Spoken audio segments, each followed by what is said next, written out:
పోసాని కృష్ణమురళి నటుడు, నిర్మాత, రచయిత, డైరెక్టర్, డైలాగ్ రైటర్గా ఎన్నో మంచి సినిమాలకు పనిచేశాడు. కామెడీ అయినా, విలనిజమైనా పోసాని అద్భుతంగా నటిస్తాడు. ఇక్కడవరకు ఓకే కానీ, ఒక రాజకీయ నాయకుడిగా ఆయన పెట్టిన ప్రెస్ మీట్లు ఇండస్ట్రీలో పెను సంచలనాలను సృష్టించాయి. ముఖ్యంగా వైసీపీ అధికారంలో ఉన్నప్పుడు, పవన్ కళ్యాణ్ ఎన్నికల ప్రచారం చేస్తున్నప్పుడు పోసాని మాట్లాడిన వ్యాఖ్యలు ఏ రేంజ్లో చిచ్చు పెట్టాయో ప్రత్యేకంగా చెప్పాల్సిన అవసరం లేదు. ఇలా గతంలో ఆయన చేసిన అనుచిత వ్యాఖ్యల కారణంగానే ఏపీ పోలీసులు పోసాని కృష్ణమురళిని అరెస్ట్ చేశారా? పోసాని అరెస్టు రాజకీయ కక్షలతో జరిగిందా? ఏ కేసులో పోసానిని అరెస్ట్ చేశారు? సినిమా నటుడైన పోసాని రాజకీయ ప్రవేశం ఎలా జరిగింది? ప్రారంభ జీవితం గురించి ఈ వీడియోలో తెలుసుకుందాం. పోసాని కృష్ణమురళి 1958 జనవరి 22న ఆంధ్రప్రదేశ్లోని గుంటూరులో పెదకాకానిలో జన్మించారు.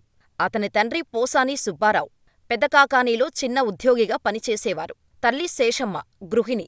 పోసానికి అక్క, చెల్లెలు, తమ్ముడు ఉన్నారు. అక్క పేరు రాజ్యలక్ష్మి, చెల్లెలు ప్రమీల, తమ్ముడు అమర్ భోసలే. పోసాని తండ్రి సుబ్బారావు చదువుకోలేదు. అయినప్పటికీ పిల్లలను బాగా చదివించారు. ఆర్థిక ఇబ్బందులు ఎదురైనప్పటికీ కష్టపడి చదివించారు. పోసాని చిన్నతనం నుంచి తండ్రి పడుతున్న కష్టాన్ని చూసి పెరగటంతో మంచి జీవితం గడపాలంటే చదువుకోవాల్సిందే అని నిర్ణయించుకున్నాడు. ఇలా పోసాని గుంటూరు జిల్లాలోని ఒక చిన్న గ్రామంలో పాఠశాల విద్యను అభ్యసించి బీకాం చేశాడు. ఆ తర్వాత గుంటూరులోని ఆచార్య నాగార్జున విశ్వవిద్యాలయంలో చేరి ఎంఏ పట్టభద్రుడయ్యాడు. అంతేకాదు, స్టూడెంటుగా ఉన్నప్పటినుంచి నాయకత్వ లక్షణాలు ఉండటంతో నాగార్జున యూనివర్సిటీలో ఉన్న సమయంలో విద్యార్థి సంఘానికి జనరల్ సెక్రటరీగా ఎన్నికయ్యాడు. మాస్టర్స్ డిగ్రీ పూర్తి చేసిన పోసాని కుటుంబ పోషణ కోసం హైదరాబాదులోని మార్గదర్శి చిట్ ఫండ్లో 1 సంవత్సరం ఉద్యోగం చేశాడు. ఉద్యోగం చేస్తున్నప్పటికీ ఎందుకో అందులో ఇమడలేకపోయాడు. దీంతో ఉద్యోగానికి రాజీనామా చేసి గుంటూరుకు తిరిగి వెళ్ళిపోయాడు. ఇలా తండ్రికి పొలం పనుల్లో సహాయం చేస్తూ ఇంటి దగ్గరే ఉన్న టైంలో ఒక్కసారిగా తండ్రి మరణించారు. తండ్రి అకాల మరణంతో పోసాని కుంగిపోయాడు. కుటుంబ పోషణ బాధ్యత పోసానిపై పడటంతో చేసేదేమీ లేక ఉద్యోగం కోసం చెన్నై వెళ్ళాడు. చెన్నైలో స్నేహితులు ఎవరూ లేకపోవటంతో 1986లో చెన్నైలో ఉన్న పరుచూరి గోపాలకృష్ణగారి దగ్గరకు వెళ్ళి, నేను మీకు అసిస్టెంటుగా ఉంటాను, అవకాశమివ్వమని అడిగాడు. దాంతో పరుచూరి గోపాలకృష్ణ, నాకు అసిస్టెంట్స్ అవసరం లేదు, అన్నయ్యకు చాలామంది ఉన్నారు అని పంపించేశారు. ఆ తర్వాత రెండో రోజు కూడా పోసాని వచ్చి గోపాలకృష్ణగారిని కలిసి ఓ లెటరిచ్చాడు.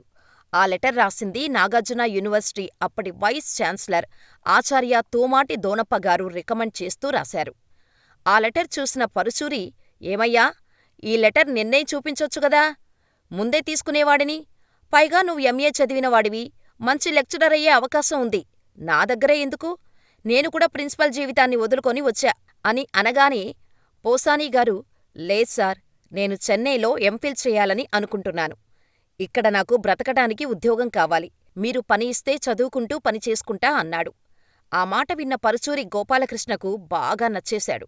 పైగా ఆచార్య తుమ్మాటి దోనప్పగారి రికమెండేషన్.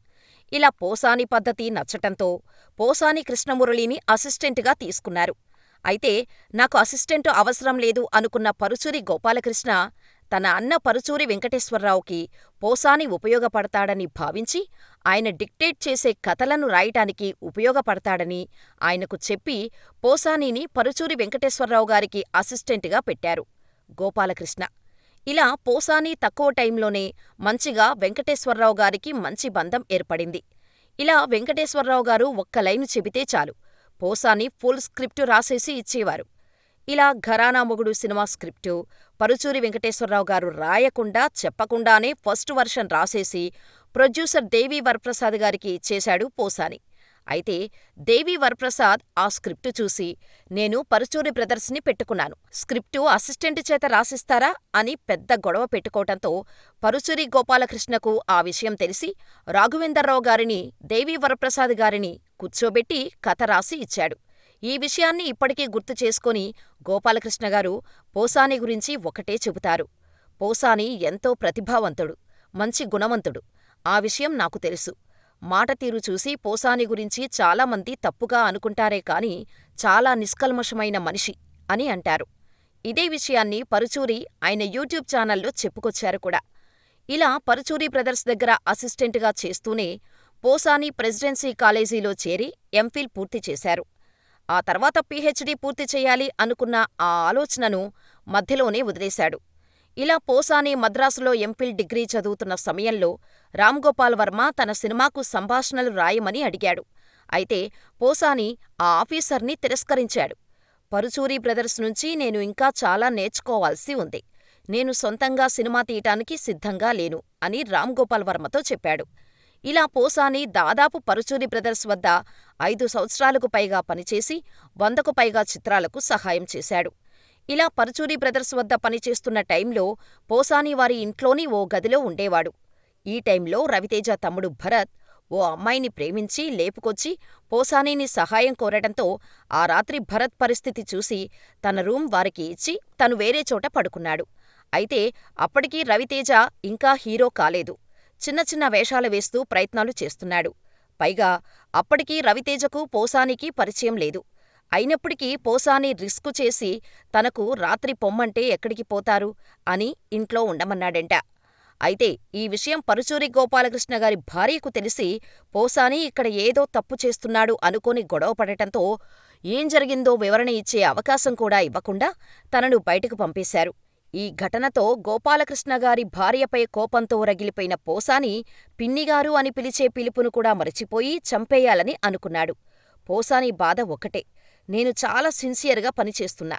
ఇంతకంటే ఏం చెయ్యాలి? నేను ఎంత చేసినా కనీసం నేను చెప్పే మాట వినలేదు. ఆమె వల్లే నేను బయటకు వచ్చేశా అనే బాధ. ఈ బాధతో గోపాలకృష్ణగారి భార్యను చంపటం కోసం కత్తి కొన్నాడు పోసాని. అంత కోపంతో రగిలిపోయాడు. ఈ విషయాన్ని ఓ ఇంటర్వ్యూలో గుర్తుచేసుకుంటూ పోసాని, నేను ఏ తప్పూ చెయ్యలేదే. గోపాలకృష్ణగారి పట్ల, వెంకటేశ్వరరావు పట్ల, పిన్నిగారి పట్ల, వాళ్ళ ఆడపిల్లల పట్ల గౌరవంగా ప్రవర్తించేవాడిని. వాళ్ళ ఇంట్లో 5-6 మంది ఆడపిల్లలు ఉండేవారు. ఎప్పుడూ తల ఎత్తి వాళ్ళ ఫుల్ ఫేస్ను చూడనేలేదు. 5 ఏళ్లలో ఏ ఆడపిల్ల ముఖం చూడలేదు. నేను అంత సిన్సియర్గా ఉన్నా. నన్ను పిన్నిగారు ఎందుకిలా అంటున్నారు అనుకున్నా. కాని ఆ తరువాత ఆలోచించి సిగ్గుపడ్డా. చాలా కుమిలిపోయా అంటూ చెప్పుకొచ్చాడు కూడా. ఇలా రవితేజ తమ్ముడు భరత్ కారణంగా పరుచూరి బ్రదర్స్కు దూరమైన పోసాని 1992లో తన కెరీర్ను ముందుకు తీసుకెళ్లాడు.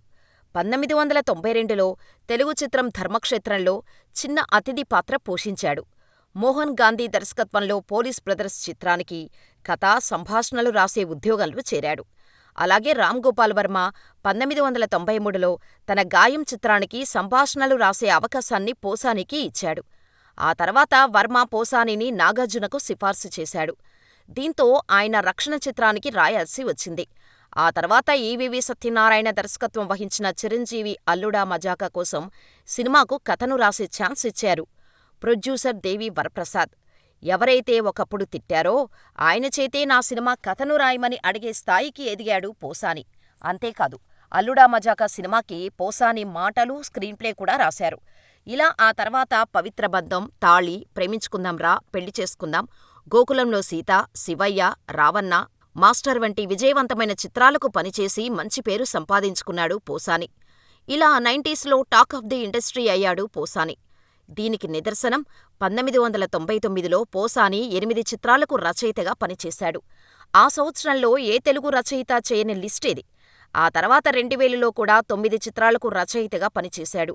ఇలా రచయితగా బిజీగా ఉండగానే 2001లో శ్రీహరి తీసిన ఎవడ్రా రౌడీతో తన నటనా జీవితాన్ని ప్రారంభించాడు. అంతేకాదు, సినిమాకు కథ, స్క్రీన్ప్లే కూడా పోసానిగారే రాశారు. ఆ తర్వాత 2002లో వెంకటేష్ హీరోగా వచ్చిన జెమినీ చిత్రంలో నటించి మంచి మార్కులు కొట్టేశాడు. ఆ తర్వాత శోభన్ దర్శకత్వం వహించిన మహేష్ బాబు బాబీ సినిమాలో కూడా పోసాని కనిపించాడు. బాబీ సినిమా బాక్సాఫీస్ వద్ద డిజాస్టర్ అయినప్పటికీ పోసాని నటనకు ప్రశంసలు వచ్చాయి.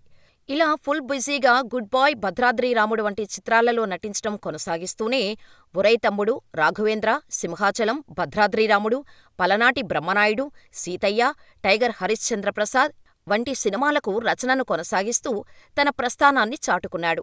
ఇలా దాదాపు 150 తెలుగు సినిమాలకు పోసాని రచనలు చేసిన తర్వాత దర్శకత్వం వహించాలని నిర్ణయించుకున్నాడు. యూపీ సినిమా లైన్స్ అనే నిర్మాణ సంస్థను స్థాపించాడు. 2005లో కృష్ణ, హరికృష్ణ, సుమన్, విజయ్ నిర్మల, భానుప్రియ, కీర్తి చావ్లా, కళ్యాణి, గజాల వంటి వారితో శ్రావణమాసం సినిమాకు రచన, దర్శకత్వం వహించి నిర్మించారు. కానీ ఈ సినిమా బాక్సాఫీస్ వద్ద పరాజయం పాలైంది. పోసాని దర్శకత్వంపై తీవ్ర విమర్శలు వచ్చాయి. ఈ సినిమా పరాజయం కారణంగా పోసాని ఆర్థికంగా కూడా భారీ నష్టాలను చవిచూశాడు.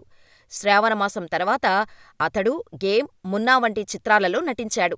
ఆ తర్వాత 2006లో మళ్లీ దర్శకత్వం వహించాలని నిర్ణయించుకున్నాడు. స్క్రిప్టు రాసుకొని సినిమాలో ప్రధాన పాత్ర పోషించటానికి హీరో శ్రీకాంత్ని సంప్రదించగా కథ నచ్చి శ్రీకాంత్ ఈ సినిమాలో నటించటానికి ఒప్పుకున్నాడు. ఆ సినిమానే ఆపరేషన్ దుర్యోధన. ఈ సినిమా 2007లో విడుదలైంది. అంతేకాదు, ఈ సినిమా బాక్సాఫీస్ వద్ద విజయవంతమైంది. బడ్జెట్ కంటే దాదాపు 10 రెట్లు ఎక్కువగా సంపాదించింది. పోసాని దర్శకత్వం విమర్శకుల ప్రశంసలు అందుకుంది. ఇలా ఆ తర్వాత ఆపద ముక్కులవాడు, మెంటల్ కృష్ణ, రాజావారి చేపల చెరువు, పోసాని జెంటిల్మ్యాన్, దుశ్శాసన వంటి చిత్రాలకు దర్శకత్వం వహించటం కొనసాగించాడు. అంతేకాదు, మెంటల్ కృష్ణ, రాజావారి చేపల చెరువు, పోసాని జెంటిల్మ్యాన్ సినిమాల్లో ప్రధాన పాత్రలు పోషించాడు. ప్రస్తుతం తెలుగు సినిమాల్లో సహాయక పాత్రలు చేస్తూ దూసుకుపోతున్నాడు పోసాని. ఇది పోసాని సినీ ప్రస్థానం. మరి రాజకీయ ప్రస్థానం ఎలా మొదలైందో మరో వీడియోలో తెలుసుకుందాం.